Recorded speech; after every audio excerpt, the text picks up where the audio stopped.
And then Khloe Kardashian found out that I was going to turn down Shark Tank because of her, and she fired me. Oh.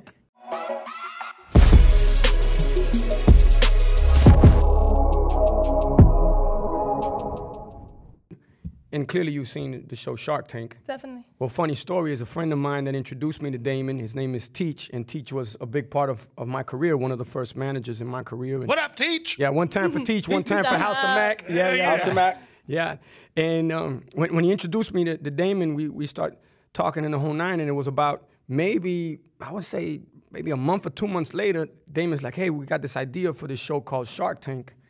I want to bring the producer to it just so you guys can meet. It wasn't about me being on it. It was more like, hey, what do you think about this idea? Which I thought it was genius, but I didn't think it was going to take off the way it did. And now you guys have revolutionized not only television to a certain extent, but businesses and also the public on how they look at business, how they break down businesses. Because it's no longer about just a big number. Now people think percentages. Oh, what's the percentage I can get off that business?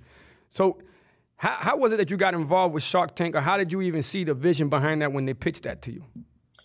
You know, I really got to be honest. I didn't see the vision behind it. When they pitched me, I think so. But let me say how people can learn. So whether it was me creating hats to stand on the corner and sell, and not thinking about a FUBU, once I got to a certain point in my career, I believe that a lot of people needed to see who I was, and not in the public stage, but to understand who I was as a young dyslexic, kid who came from nothing, who got left back in school, didn't go to college. And I wanted people to see that I didn't have money. I didn't have a famous last name. I do have a famous last name, but if I call Elton John to tell him I'm his son, ain't gonna believe me for various reasons. Might be a little problem. But I wanted people to see who I was, so I started writing books on, and being dyslexic is hard. I started writing books on, my life and how I created FUBU. And I started then going on really small networks and small stations just to want to share my story. And then Mark Burnett, the producer, was looking at because they couldn't fit me on. I wasn't known as this dude right here. They were like, yeah, we got a slot at 5:45 a.m. Right. I was just getting in from the club at 5:45 a.m. You know what I mean? So, but they put me on, and then Mark Burnett, the right people are watching at the right times. Gotcha.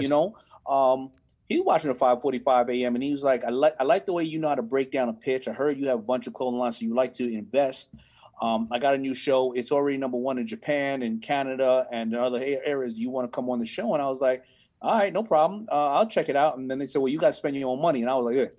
Click. That's it. I am. I'm out. I like these pimps in Hollywood are bad. I mean, I heard about not getting paid, but now I'm paid. Right. Dudes are crazy. Sign me up. And then, at that time I was doing all the product integration and basically for people who are watching, if somebody was watching something on a reality show or a TV show or video, that's how I really made it in my career.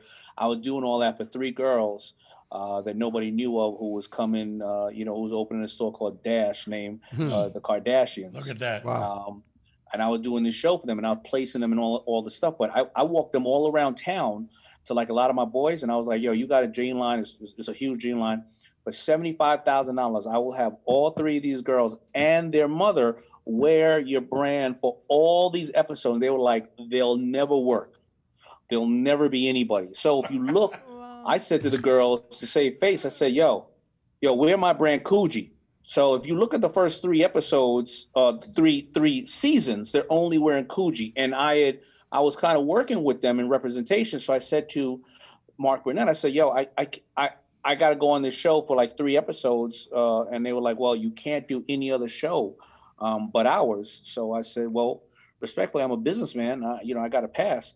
And then Khloe Kardashian found out that I was going to turn down Shark Tank because of her, and she fired me.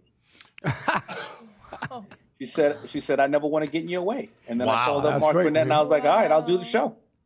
There you go. Look at that, man. See, a lot of people don't know about that story right there. And now you're going, on 12 seasons? Amazing. Now we're going on 12 seasons, 5 Emmys deep, and being able to invest in other people's dreams and see people smarter than me on that carpet who ain't gonna let anybody in life stop them. As an entrepreneur, as a hustler, yes, that carpet don't care about your color, gender, sexual preference, creed. It is the ultimate equalizer. It's very true. I have a question for you. Circling back to how you grew up, how did you not fall into the game, and how did you have enough confidence and drive to stay in your lane against all odds? That's a good point. You know, I had a loving mother who loved me and showed me. I had really good friends that even when they were doing bad, they said, don't hop in the car. And I did the math. I was 5'7". I was really, really cute. I didn't want to go to jail. it wouldn't have ended up good. I was keeping it 100. You listen, I'm going to tell you something. I did the math one day, and I said, you know, an average drug dealer in my neighborhood, if they made an average of, let's say, $50,000 a year, you know, and you look over the course of 10 years, but they're in and out of jail, so they really only are in and out of jail, and so they really only get 6 years in. So they have approximately about, you know, $300,000, but then they have another $100,000 in lawyers' fees, and then they got $200,000. They got no medical, no coverage, no nothing, and they could potentially get shot, and they always got to look over their back. You make more money working in McDonald's.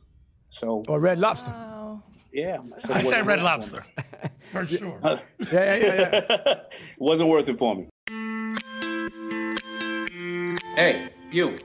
Are you subscribed to make sure that you see all these videos with free advice, chats, and business experts, and content that will motivate and inspire you? If not, come on. Hit the subscribe button and commit. Below is your chance to level up and learn every single week. I'll see you in there.